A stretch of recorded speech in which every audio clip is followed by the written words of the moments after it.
morning, everyone. My name is Nicole J.C. Junior, and I will be your mixology presenter for tonight.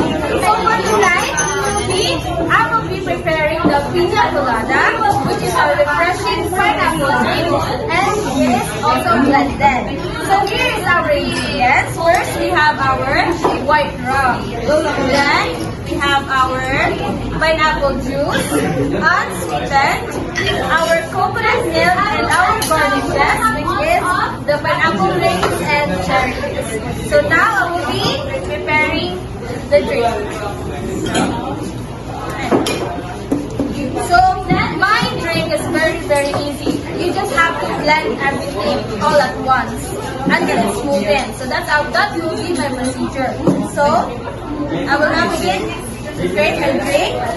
So pina colada is made from Puerto Rico. So they say that pina colada is a refreshing drink that warms the palate but also soothes the soul. So we have here our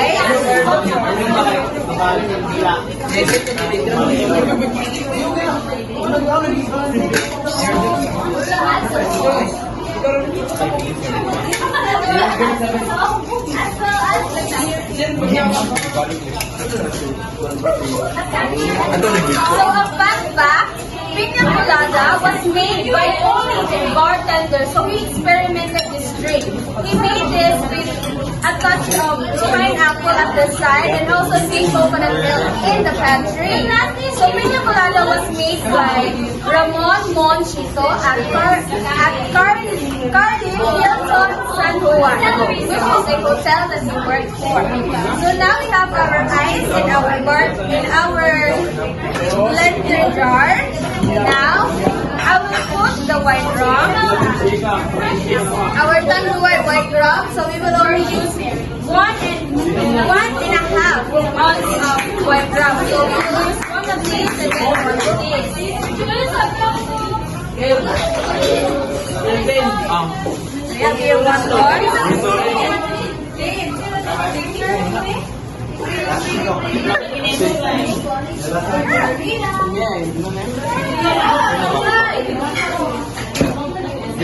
Now we will use our pineapple. We will use 2 ounces of our pineapple.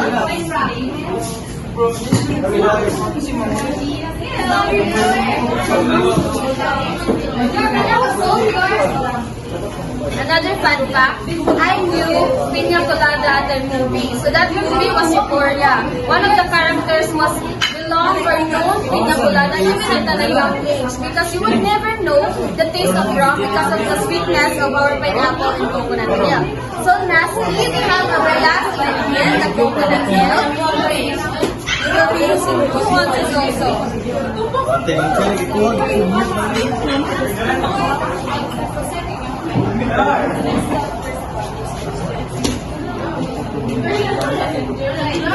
So alright, so our pina colada is very simple yet very refreshing.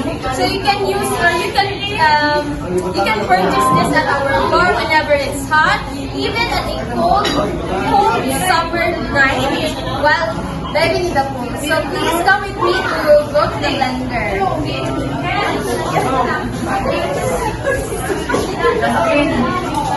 Mamang to.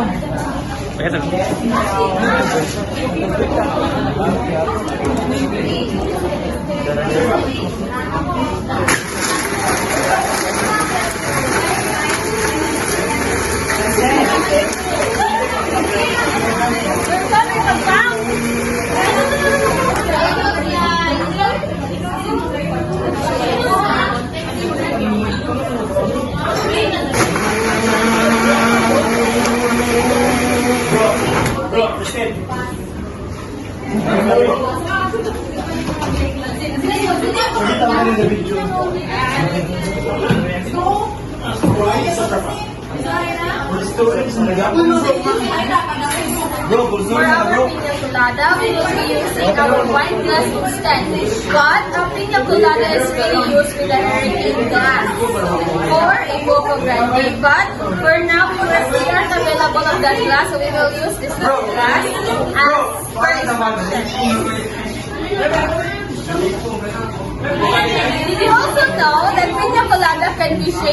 or blended, but instead I use the blended method since many often refers to steak as blended.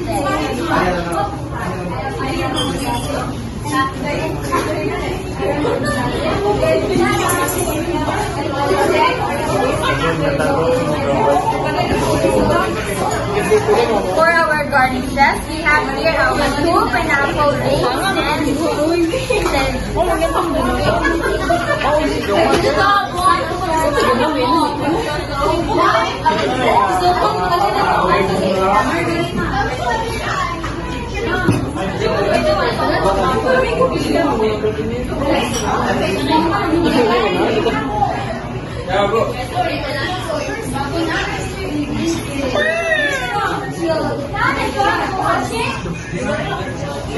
Here is our 2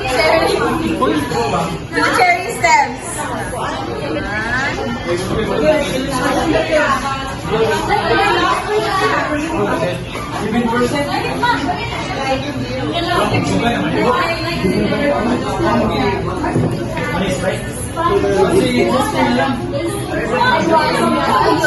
Hindi na siya utaw, guys. Ako naman siya nganaon.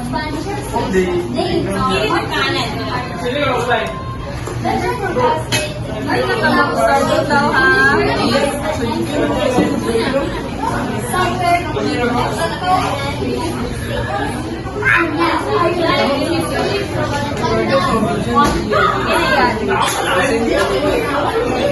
So, I present to you our piña colada. Thank you, everyone. My name again is Nicole Casey Unitrin. I'm from BSA